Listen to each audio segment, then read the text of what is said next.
Boa noite, todo mundo.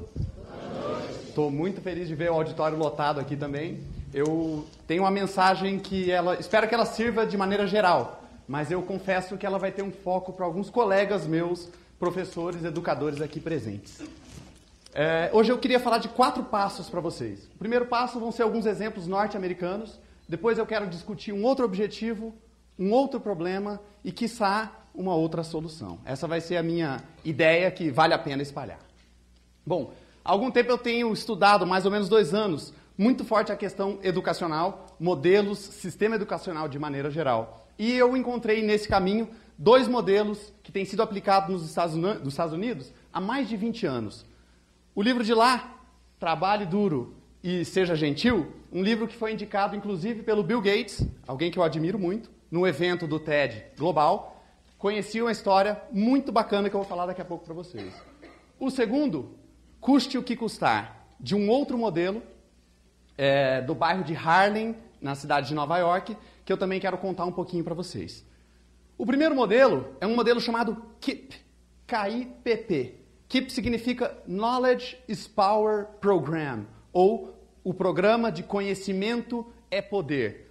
O modelo do KIPP começou aproximadamente 25 anos atrás nos Estados Unidos, e é um modelo que utiliza uma modalidade diferente de ensino, onde todos os alunos, antes de entrarem nessa escola, é uma escola que você tem que participar de uma grande loteria para participar, um grande sorteio, e todos os alunos que entram nesse modelo, eles precisam assinar um contrato de obrigações, tanto assinado pelo aluno, quanto pelos pais, quanto pela escola. E nesse contrato ele reza o que cada um tem que fazer para que aquele aluno tenha sucesso.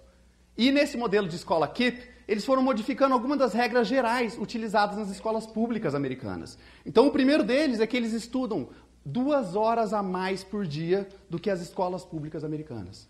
Durante o período das férias, que quem é professor sabe, quem está no ensino público sabe, o aluno se perde, o aluno de renda baixa, de classe social menos favorecida, esse aluno muitas vezes nem retorna para a escola.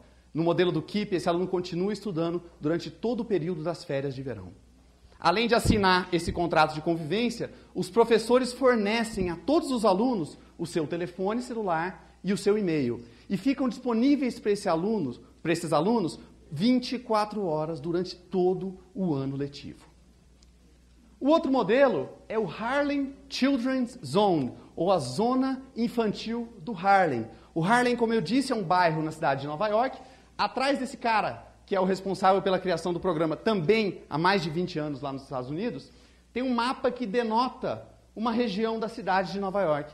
E o projeto da Zona Infantil do Harlem, ele pretende garantir que todas as crianças que sejam de residências dentro desta zona tenham todo o processo educacional garantido. Para vocês terem uma ideia, o programa começa com a Baby College, ou a Faculdade do Bebê. Essa faculdade do bebê é um curso para gestante.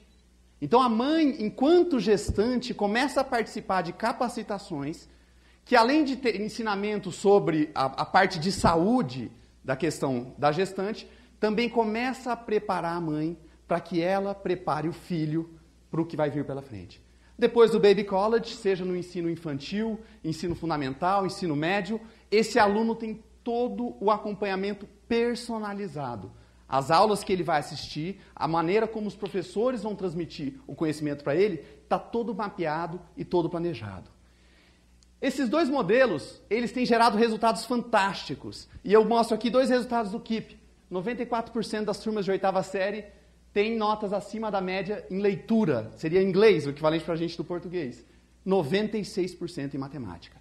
E esses resultados que esses modelos têm ocasionado, eles têm sido possíveis porque os Estados Unidos criaram um modelo de escola chamados charter schools, ou escolas fretadas. Talvez, se a gente fosse trazer para o Brasil, seria escolas privatizadas, onde qualquer indivíduo pode começar uma escola, contanto que ele garanta que os alunos estejam atingindo boas médias e participando de algumas avaliações da estrutura escolar, o ambiente de sala de aula, eles podem usar qualquer tipo de metodologia de ensino. Então vocês devem imaginar que há mais de 20 anos os Estados Unidos estão cheios de caldeirões de experimentos para tentar entender essa questão que quem trabalha com educação é apaixonado, não tem jeito, não dá para trabalhar sem ser, que a gente gostaria de uma vez tentar. E aí, nesse caldeirão, a gente tem conseguido excelentes resultados. E a minha ideia, o que eu queria falar um pouco para vocês hoje, tem a ver com esses resultados, ou tem a ver até com o objetivo que essas escolas trazem. Tanto a KIPP quanto a Zona Infantil, eles têm o objetivo de garantir que os alunos cheguem até a faculdade. Então, toda essa estrutura, todas essas modificações nos planos de ensino, como os professores trabalham, a questão das horas a mais de aula, é para este objetivo, aumentar a taxa de entrada nas faculdades, também garantir a taxa de saída ou conclusão da faculdade, não o abandono. E é aí a hora que eu começo a discutir um pouquinho uma outra ideia ou talvez um outro objetivo. Eu fiz faculdade, eu sou muito feliz com a faculdade que eu fiz, tenho certeza que ela participou muito da minha formação profissional, mas eu não acredito que apenas a faculdade vá garantir que a gente seja feliz e que a gente construa a sociedade que eu acho que cada um nós brasileiros queremos construir. E a minha proposta sobre isso é formar pessoas que sejam capazes de construir.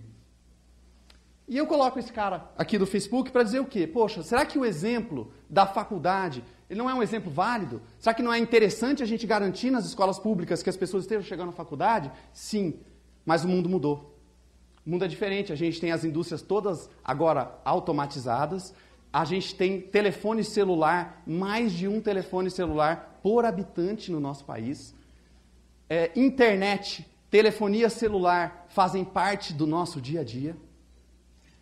Facebook entrou na nossa lista de tarefas diárias, a presença, a participação, a conversa, a discussão.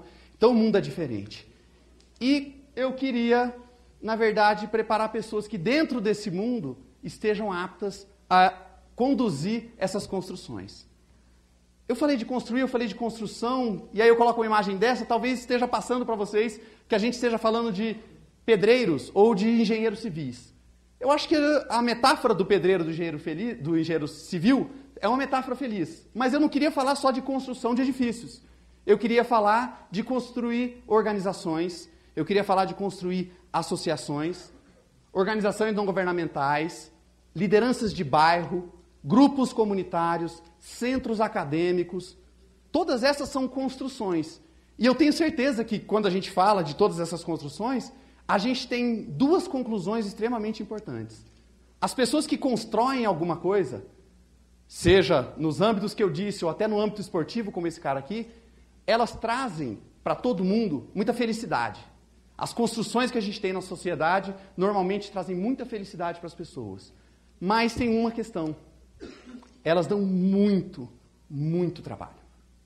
Construir uma organização, um grupo, ganhar alguns campeonatos mundiais no esporte que você pratica, é um desafio sem igual, é um desafio diário e que, de novo, como a Lázara colocou super bem, a gente não pode desistir no primeiro muro que a gente encontrar. E aí, eu encontrei essa frase do Benjamin Franklin que diz que o gênio que está perdido dentro, o gênio sem educação é a prata, extremamente valiosa, dentro da mina. Então, como que nós, professores, podemos tentar ser esses mineradores para extrair um pouco dessas minas que a gente já sabe do dia a dia, que está dentro de cada um daqueles alunos na nossa sala de aula. E aí, eu coloco aqui, talvez pela felicidade da participação do evento, a gente assiste na TV e a gente acaba tendo uma impressão um pouquinho diferente sobre sucesso. As pessoas que são conhecidas pelos nossos alunos, as pessoas que elas consideram de sucesso, que eu diria até que elas aspiram, podem passar uma imagem de que tudo fosse muito fácil. De que a gente não precisasse construir nada, a gente só precisa agir, ou até mesmo a sorte, ou deixar para a fé, vai garantir que a gente construa alguma coisa. Mas o desafio para quem está lá e para quem fez isso é muito maior. É diário e é constante. Eu queria falar para vocês um pouquinho sobre um cara que já sabe disso há muito tempo. É o cara dessa foto, o nome dele é Thomas Edison. Ele é conhecido por ter inventado a lâmpada. Não essa lâmpada fluorescente hoje que está na moda, né? A questão ambiental. É aquela esquecidinha que a gente não fala mais. De repente até que está garantindo um pouco da nossa iluminação aqui hoje. E esse cara, ele registrou mais de 1000 patentes nos Estados Unidos. Então esse cara era considerado um exímio inventor, um inventor de grandes proporções. E uma vez, durante uma entrevista, perguntaram para ele, mas, senhor Edison, como é que funciona o seu processo criativo? E ele respondeu o seguinte, o meu processo criativo, ele é 1% inspiração e ele é 99% transpiração.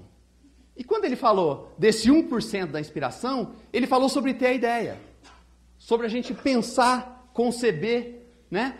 Desenhar algo do nada, imaginar, pegar um pouco dessa imaginação para tentar criar algo novo, para tentar ao mínimo propor algo novo. Mas o grande desafio não é ter a ideia. O grande desafio não é pensar, o grande desafio não é planejar. O grande desafio é fazer aquela ideia acontecer. É a hora que todos nós sofremos, é a hora de pegar aquilo que era uma ideia e transformar em realidade. Então, esses 99% do trabalho é que eu acho que a gente tem que melhorar um pouquinho mais. E aqui, dentro desse exemplo, eu achei que o Edson ilustrou super bem, mas queria falar o seguinte: e para o professor, o que é o nosso 99%? Quando eu falo do 1%, na minha opinião, 1% ele é um cara chamado plano de ensino. Ele é um documento que tem diretrizes, ele é um documento que estrutura o conhecimento, é um documento que dá o caminho para que o aprendizado seja feito. Mas quem dera fosse fácil assim escrever um documento desse, e aí, da outro lado, saía um aluno prontinho, preparado para o planeta, prontinho para ser alguém para construir. E não é.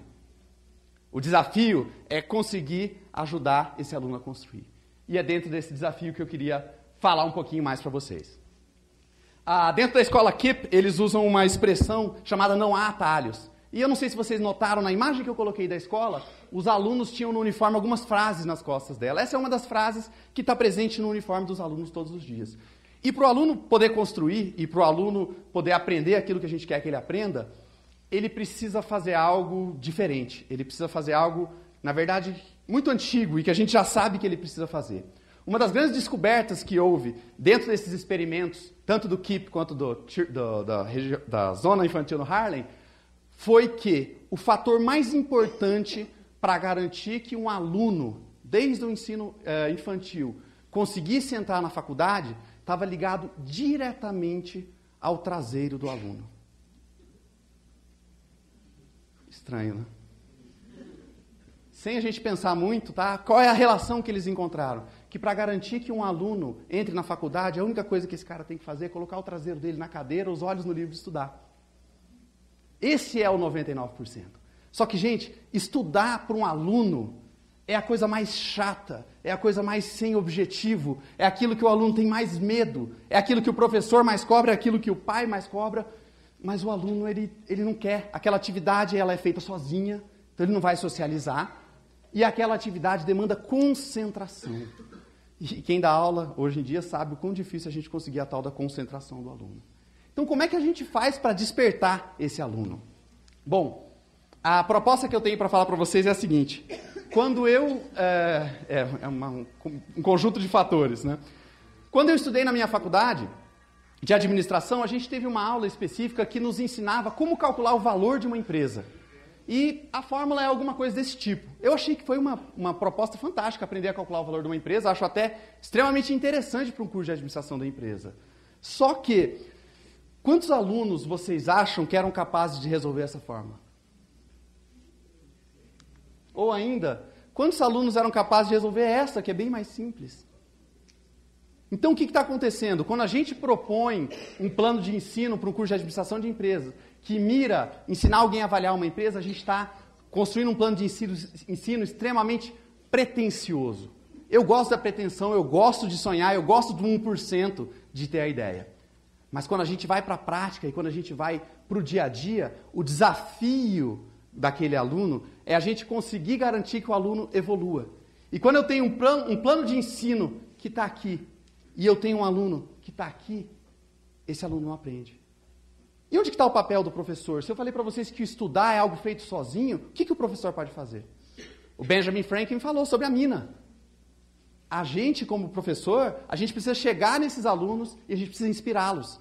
A gente precisa convencer aqueles alunos que aquilo é interessante. A gente precisa mostrar para o aluno que aquilo que a gente está ensinando é importante, talvez. A gente tem que mostrar para o aluno aonde que aquele conhecimento permite que o aluno se identifique com ele, é uma outra meta extremamente dificultosa. E para a gente fazer isso, eu digo que a gente às vezes pode esquecer um pouquinho das regras, eu digo que a gente pode esquecer um pouquinho do espaço físico que a gente está acostumado da sala de aula, e eu digo, espero que ninguém conte para o secretário de Educação, para a gente esquecer um pouquinho do plano de ensino.